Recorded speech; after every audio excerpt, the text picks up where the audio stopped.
जय Hind. Present perfect tense पहचान इसकी है।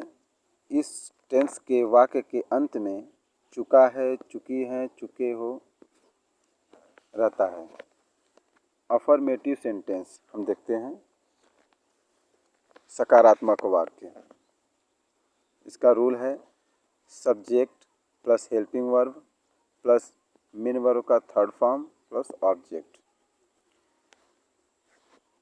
सब्जेक्ट यदि हमारा प्लूरल नंबर सब्जेक्ट यानी कि बहुवचन करता रहेगा तो हैव। बहुवचन करता कौन है? आई, वी, यू, दे, ये बहुवचन करता है। इस यदि वाक्य में ये सब आए तो इसके साथ हैव का प्रयोग होता है।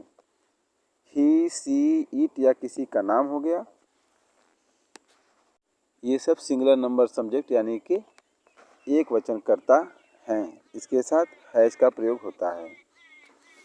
मोहन बाजार जा चुका है। मोहन बाजार जा चुका है। Mohan has gone to market. Mohan एक वचन करता है, इसके साथ helping verb has, main verb का third form gone, go, went, gone third form, to market, market हमारा ऑब्जेक्ट, टू प्रीपोजिशन। मोहन बाजार जा चुका है। Mohan has gone to market.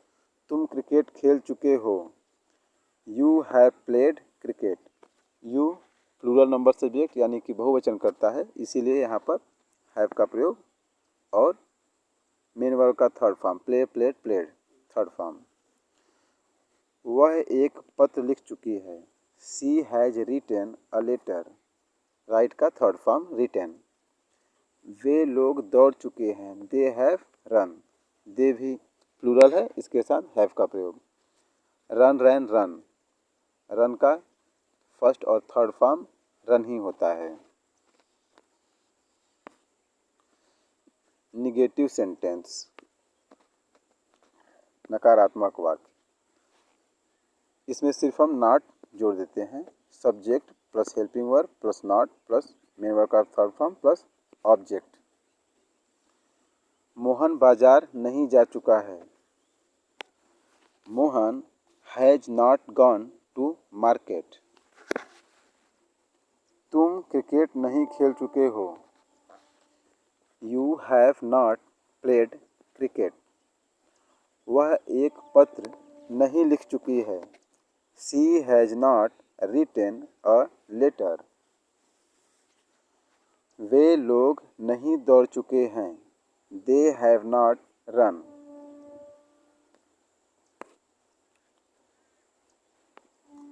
Interrogative sentence यानी कि प्रश्नवाचक शब्द वाक्य, जिस वाक्य के अंत में चुका है, चुकी है आए, वो प्रेजेंट परफेक्ट टेंस है, ये तो जानते हैं। लेकिन किसी भी वाक्य के अंतर यदि प्रश्न किया गया है तो प्रश्नवाचक शब्द वाक्य दो प्रकार के होते हैं। पहला, जो प्रश्नवाचक वाक्य जो वाक्य के सबसे पहले आए, शुरुआत में आए, और दूसरा वह जो प्रश्नवाचक शब्द वाक्य के बीच में आए। यदि प्रश्नवाचक शब्द वाक्य के शुरू में आए, शुरुआत में, तो सबसे पहले हेल्पिंग वर्ब, उसके बाद सब्जेक्ट, उसके बाद यदि उसमें नॉट है, नहीं का प्रयोग है, तब नॉट, उसके बाद मेन वर्ब का थर्ड फॉर्म, उसके बाद ऑब्जेक्ट हमारा कर्म रहेगा। यदि प्रश्नवाचक शब्द वाक्य के बीच में आए तो सबसे पहले उस प्रश्नवाचक शब्द की हम ट्रांसलेट करेंगे, इंग्लिश लिखेंगे, क्वेश्चन वर्ड यानी कि प्रश्नवाचक शब्द प्लस फिर हेल्पिंग वर्ब, उसके बाद सब्जेक्ट, उसके बाद नॉट, यदि नहीं आया है तो, नहीं भी वाक्य में आया है तो नॉट, और नहीं आया तो छोड़ देंगे, फिर मेन वर्ब का थर्ड फॉर्म, फिर ऑब्जेक्ट। देखते हैं, क्या मोहन बाजार जा चुका है? तो क्या सबसे पहले आया है वाक्य के, तब तो क्या की इंग्लिश होती है व्हाट, लेकिन व्हाट हम नहीं लिखेंगे, उसकी जगह helping verb. Has Mohan not gone to market, इसी तरह क्या तुम क्रिकेट खेल चुके हो? Have you played cricket? वाक्य के शुरू में ही प्रश्नवाचक शब्द आया है। वह एक पत्र क्यों लिख चुकी है? यह देखो क्यों प्रश्नवाचक शब्द वाक्य के बीच में आया है, तो इसकी इंग्लिश हम सबसे पहले लिखेंगे, उसके बाद हेल्पिंग वर्ब, उसके बाद सब्जेक्ट, उसके बाद मुख्य क्रिया का थर्ड फॉर्म, उसके बाद ऑब्जेक्ट। तो why has she written a letter? वे लोग कब दौड़ चुके हैं? वे लोग कब दौड़ चुके हैं? When have they run? Interrogative sentence पूरा हुआ। आई होप आप लोगों को अच्छे से इंट्रोगेटिव सेंटेंस आ गया होगा। धन्यवाद।